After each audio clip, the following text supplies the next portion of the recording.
네, 오늘은 어린이 주일이라서 제가 어린이 교회 담당이어서 오늘 설교를 준비하였습니다.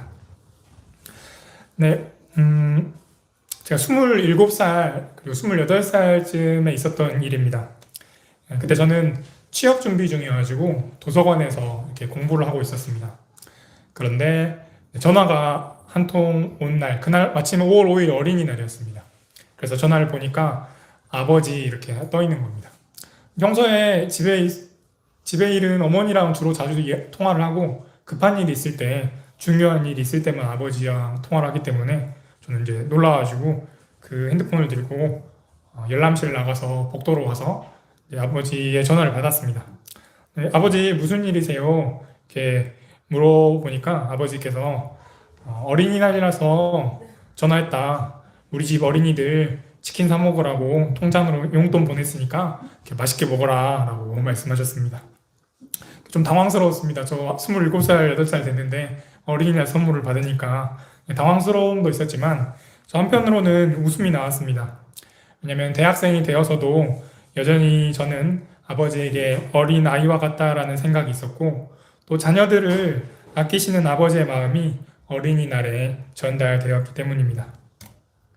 저는 아직 자녀가 없어서 자신있게 이야기하지는 못하지만 그래도 제게 어린이들 사랑하는 마음이 조금이라도 있는 것은 아마도 어린이날 대학생 아들에게 치킨을 사주시는 아버지의 그 사랑이 있기 때문일 것입니다.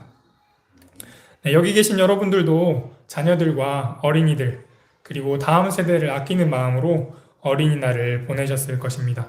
그래서 특별히 오늘은 어린이 주일이기에 어른들인 우리가 어린이들을 어떻게 사랑할 수 있는지에 대해서 나누고자 합니다. 그런데 사람이 귀한 존재라서 어떤 의무감이나 당위성 그리고 도덕으로 움직이는 것보다는 우리가 누군가에게 받은 대로 움직입니다. 본대로 움직이는 것입니다. 그렇다면 다음 세대인 어린이들을 어떻게 사랑하는지를 알기 위해서 먼저 하나님께서 우리를 어떻게 사랑하시는지를 오늘 이사야서를 통해서 그 말씀을 살펴보고 또 저에게 주셨던 은혜를 나누고자 합니다. 네, 말씀을 살펴봅니다. 조금 전 함께 읽은 이사야서 30장은 남유다 왕국의 히스기야 왕 때에 이사야 선지자가 남유다 백성들에게 전한 하나님의 말씀입니다. 당시 남유다 왕국을 둘러싼 국제 정세는 매우 복잡했습니다. 히스기야 왕 때에 나라의 북쪽에 있는 제국 아수르가 강성하였습니다. 아수르의 침략으로 남유다 위쪽에 있는 북이스라엘 왕국은 멸망하는 상황이 되었습니다. 이때 히스기야 왕은 아수르에 반대하는 정책을 펼쳤습니다. 그리고 반아수르 동맹으로 남쪽에 있는 이집트와 조약을 맺었습니다.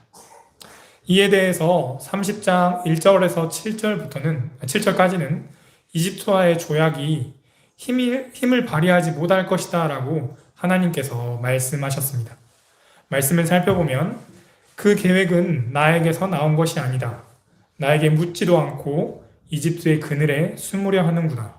이집트에게서 아무런 도움도 받지 못할 것이며 오히려 수치와 치욕만 받을 것이다 라고 남유다 백성들에게 말하였습니다. 그 다음에는 유다 백성이 어떤 백성인지에 대해서 말씀하셨습니다. 그 백성은 반역하는 백성이요 거짓말을 하는 자손이다. 주님의 율법은 전혀 듣지 않는 자손이다 라고 하나님께서 이사야를 통해서 말씀하셨습니다. 남유다 백성들의 계획에는 두 가지 특징이 있었습니다. 첫 번째는 하나님께 묻지 않았습니다. 묻지 않고 그들의 생각과 그들의 판단으로 이집트와 조약을 맺었습니다. 이 지점에서 제가 어린이들을 대했던 태도와 맞닿아 있습니다. 그리고 어쩌면 그것은 권위주의적이었던 기성세대의 모습과 닮아 있습니다. 네, 어린 예배 시간에 어린이들이 자기 얘기를 하기 바쁠 때가 몇 번씩 있습니다. 오랜만에 일주일 만에 만나니까 서로 반가운 이야기도 하고요. 또 가지고 있는 어떤 물건들을 가지고 장난치면서 지낼 때도 있습니다. 그리고 40분쯤 넘어가면 애들이 집중력이 떨어져가지고 또 저를 이렇게 바라보지 않는 때도 있습니다. 그리고 예배 자체가 재미없다라고 느껴질 수도 있고 제가 앞에 전하는 말이 지루하다라고 느껴질 수도 있을 것입니다. 이외에도 여러 가지 이유가 있을 것입니다. 그런데 이유가 어찌되었든 너무 이야기가 많아지고 집중력이 떨어지게 되면 저는 어린이들을 집중시켜야 할 필요가 있습니다. 그때 여러 가지 방법들을 생각해보고 또 적용해봅니다. 말씀을 만나기 전에 저의 방법들은 이런 것들이었습니다. 쉿, 누구랑 누구 조용히 해주세요. 저를 봐주세요. 이런 것들이나 아니면 그렇게 여러분들이 제 말을 들어주지 않으면 제가 속상해요 라고 감정에 호소해 보기도 했고요. 또 어쩔 때는 조그마한 목소리로 그렇다면 다음은 어떻게 될까요? 이렇게 이야기해 보기도 했습니다. 그러나 그런 방법들이 제가 하나님께 먼저 묻고 나서 친구들에게 했던 방법들은 아니었습니다. 제가 했던 방법들은 제 생각과 제 경험에서 그리고 제 판단들로 이루어진 방법들이었습니다. 계획의 두 번째 특징은 유다 백성들의 계획은 힘을 발휘하지 못했다라는 것입니다. 13절과 14절에서는 이렇게 말합니다. 너희가 붕괴될 성벽처럼 될 것이다. 높은 성벽에 금이 가고 배가 불룩 튀어나왔으니 순식간에 갑자기 무너져 내릴 것이다. 토기장에 항아리가 깨져서 산산조각이 나듯이 너희가 그렇게 무너져 내릴 것이다. 네, 하나님께 묻지 않고 어린이를 대했던 저의 방식은 힘을 발휘하지 못합니다. 앞서 말했던 그런 예시들은 잠깐의 효과는 있을지언정 두 번, 세 번 그렇게 반복이 되면 또 어린이들은 이내 자기들의 모습으로 돌아가게 되었습니다. 그뿐만 아닙니다. 저의 방법들은 효과가 없을 때는 마음을 상하게 만들었습니다. 그리고 지치게 만들었습니다. 마치 말씀에서 보듯이 토기장의 항아리가 깨지는 것이 저의 마음과 같았습니다. 그래서 우리는 유다 왕국의 친이집트 정책을 펼칠 것이 아니라 친하나님의 정책, 친하나님의 자세를 취해야 할 것입니다. 어린이들을 사랑하고자 할 때, 그들을 대할 때 우리는 하나님께 여쭈어야 합니다. 하나님, 어떻게 해야 합니까? 어떻게 해야 하는지는 하나님께서 18절부터 말씀하십니다. 18절은 그러나라는 단어로 시작됩니다. 그들이 하나님을 의지하지 않았음에도 또 하나님께 계획을 여쭙지 않았음에도 그리고 친이집트 정책을 펼쳤음에도 하나님께서 어떤 은혜를 주실 것인지에 대해서 그러나라는 단어가 나타내고 있습니다. 18절의 말씀은 이렇습니다. 그러나 주님께서는 유다 백성에게 은혜를 베푸시려고 그들이 받을 자격이 없음에도 하나님은 주려고 하십니다. 18절은 그 은혜를 베풀기 위해서 하나님이 어떻게 하시느냐를 그 다음에 드러냅니다. 그것은 기다림입니다. 하나님께서 남유다 백성들에게 은혜를 베푸시기 위하셔서 기다리십니다. 생각해보면 성경의 곳곳에서 기다림을 살펴볼 수 있습니다. 마리아는 아기 예수가 성령으로 잉태된 뒤로 10개월을 기다렸습니다. 예수님은 3년 동안의 제자들을 기다리셨고 그 기다림 이후에 비로소 성령을 받아 제자들은 복음을 들고 사도로 복음을 전했습니다. 하나님께서 광야에서 가나안 땅으로 이스라엘 백성들을 인도하시는 그 시간이 40년이었습니다. 40년 동안 하나님은 이스라엘 백성이 하나님의 백성으로 되어가기를 기다리셨습니다. 그리고 이스라엘 백성들을 출애굽하기 위해서 모세를 부르시려고 했는데 모세가 태어난 뒤로 그리고 부르심을 받을 때까지의 시간이 80년이었습니다. 80년을 기다리셨다가 떨기나무에서 모세를 부르셨습니다. 뿐만 아닙니다. 이집트에서 이스라엘 백성이 노예 생활을 한 것이 400년이었습니다. 구약 성경의 시대가 끝나고 신약 시대가 시작되는 그 사이의 시기가 또한 400년이었습니다. 그리고 아브라함에게 하나님이 약속하시기를 땅과 자손을 주겠다라고 하신 그 약속을 하신 뒤에 이스라엘 백성이 가나안 땅으로 들어가는 그 사이의 시기가 600년이었습니다. 하나님은 그 많은 사건들을 그리고 그 많은 시간들을 기다리셨습니다. 그와 같은 기다림으로 오늘 이사야 본문에서도 하나님은 남유다 백성들을 기다리십니다. 네, 그래서 하나님께서 우리를 사랑하는 방식은 기다림입니다. 돌이켜보면 하나님은 저도 그렇고 성도님들도 그렇고 기다리셨습니다. 그리고 또한 지금도 기다리고 계십니다. 네, 맞습니다. 하나님께서 우리를 기다리셨습니다. 기다림으로 우리를 사랑하셨습니다. 부모 세대가 된 저희들이 이제 어린이들을 기다림으로 대하는 것이 그러므로 마땅합니다. 어린이들이 자라나는 것을 기다려 주십시오. 때로 어린이들이 부족하고 또 우리들의 생각과 같지 않아서 마음이 상할 때도 있지만 그때도 기다려 주십시오. 우리들이 하나님의 생각과 다를 때도 하나님이 기다리셨던 것처럼 기다려 주십시오. 때로는 기다리지 않아야 될 때도 있지만 그래도 기본적으로 기다림을 바탕으로 기다려 주십시오. 기다림으로 어린이들을 사랑해 주십시오. 이어서 18절의 마지막에는 주님을 기다리는 사람은 모두 복되다라고 말씀합니다.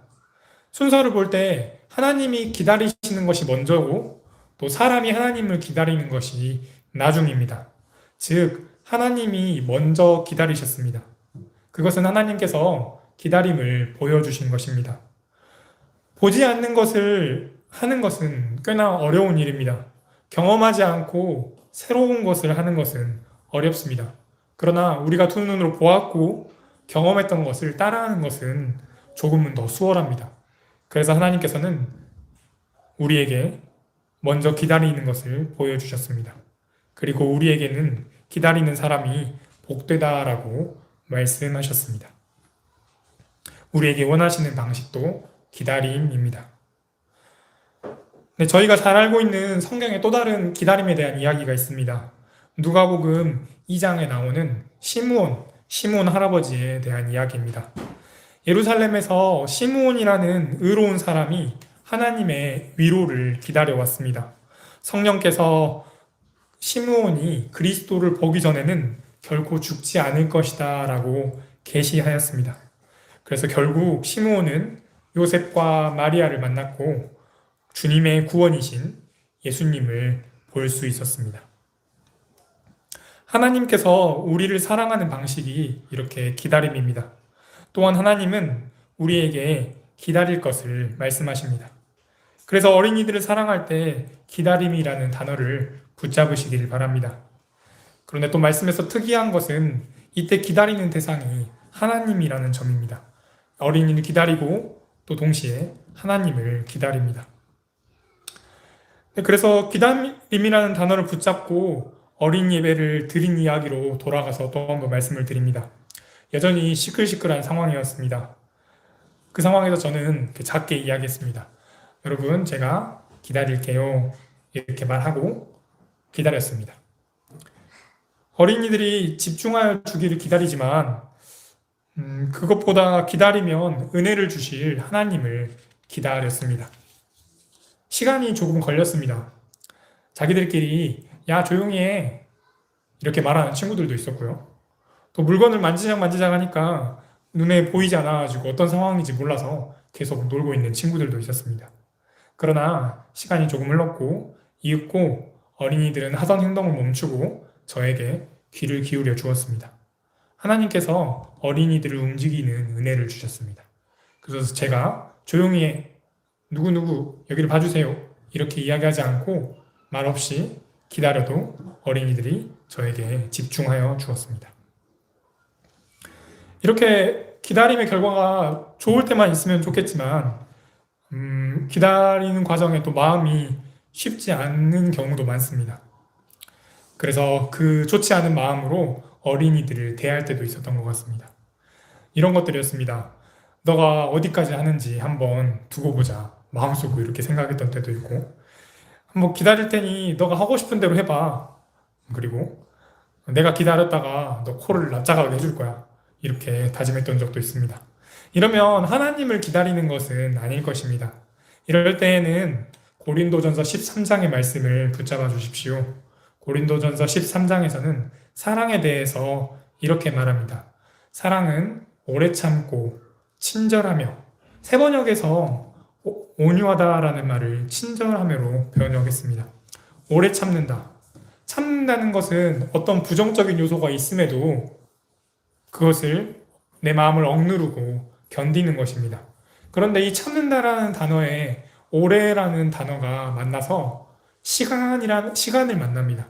그것은 견디면서 기다리는 것입니다. 기다리는 것은 다시 말해서 사랑한다는 셈이 됩니다. 그리고 이때 성경은 친절하게 기다리다라고 말합니다. 분노나 화로 기다리지 말고 친절함으로 기다립니다. 그래서 혹시라도 기다리는 것을 잘못 사용하지 않으셨으면 좋겠고, 기다릴 때 친절함을 더해서 기다리셨으면 좋겠습니다. 그리고 친절함에는 이런 힘도 있습니다. 제가 한 번은 어린이교회에서 남자 친구들 2명이 다툴 때가 있었는데, 그 친구 한 명을 데려다가 무슨 일이야? 마음이 어땠어? 물어보고, 그 친구가 마음이 이제 진정이 돼서, 그렇다면 앞으로는 어떤 사람이 되고 싶어? 어떻게 하고 싶어? 이렇게 물어보니까 그 친구가 대답하기를, 저는 친절한 사람이 되고 싶어요. 이렇게 말을 했습니다. 저는 좀 놀랐습니다. 아이들이 친절하다라는 단어를 사용하는구나. 그래서 그러면 어떤 사람이 친절한 사람이야? 이렇게 제가 물어봤더니 그 친구가 강상원 목사님이 친절해요. 성안비전교회 담임 목사님이 친절하다라고 말을 했습니다. 그래서 목사님이 자기한테 친절하다는 것입니다. 그래서 그 친구한테는 친절함을 보여준 어른이 있었고, 그 어른이 있었기 때문에 자기도 친절하고 싶다라는 그런 바람이 생긴 것이고 소망이 생긴 것입니다. 그래서 어른들이 보여주는 친절함이 어린이들로 하여금 친절한 사람이 되고자 하는 소망을 갖게 합니다.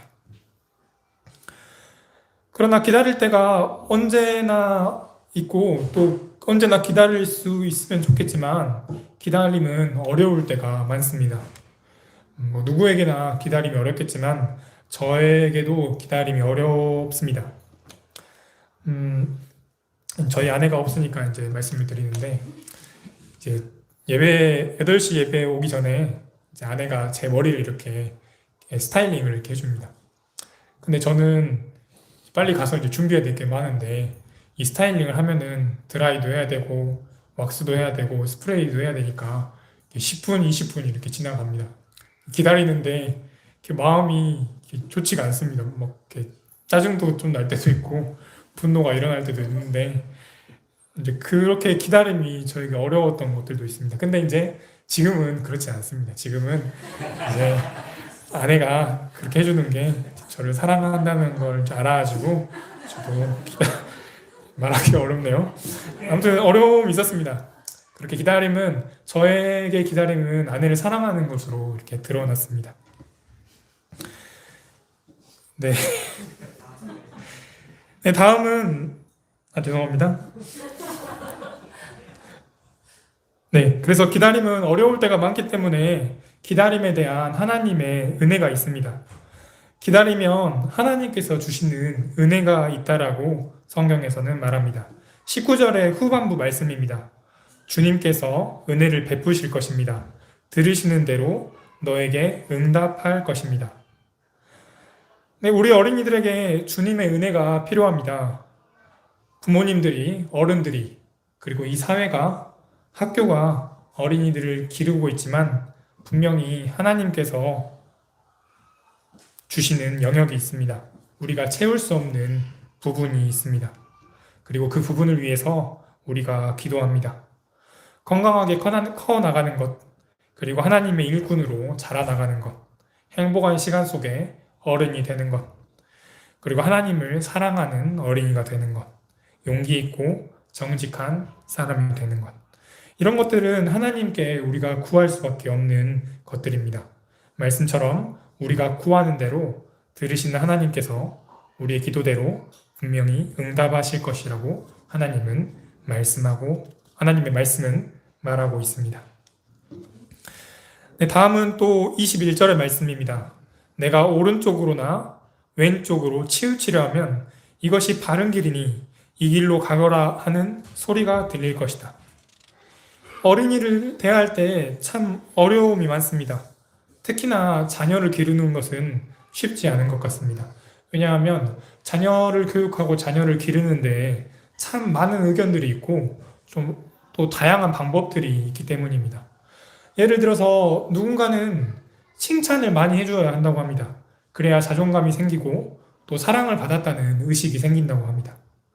그런데 또 어떤 누군가는 칭찬을 많이 해주면 아이들이 교만해져서 다음에는 노력을 하지 않는다라고 합니다. 그렇게 바른 길이 어떤 길인지 우리가 잘 알지 못할 때가 많습니다.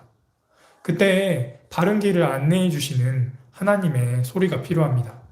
기다림에 대한 은혜로 하나님께서 그 바른 길을 안내해 주시는 소리를 주실 것입니다. 그리고 마냥 기다리기만은 할 수는 없을 것입니다.